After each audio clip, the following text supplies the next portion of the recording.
ભાવનગરના ગારિયાધારમાં આજે ભર ઉનાળે ચોમાસા જેવા દ્રશ્યો સર્જાયા છે।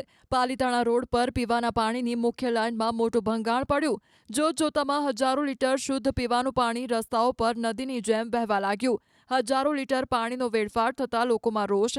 એક તરફ ઉનાળાની આકરી ગરમીમાં લોકો પાણી માટે વલખા મારી રહ્યા છે, ત્યારે તંત્રની આ બેદરકારીને કારણે રસ્તાઓ જાણે નદીમાં ફેરવાયા હોય તેવા દ્રશ્યો સામે આવ્યા છે।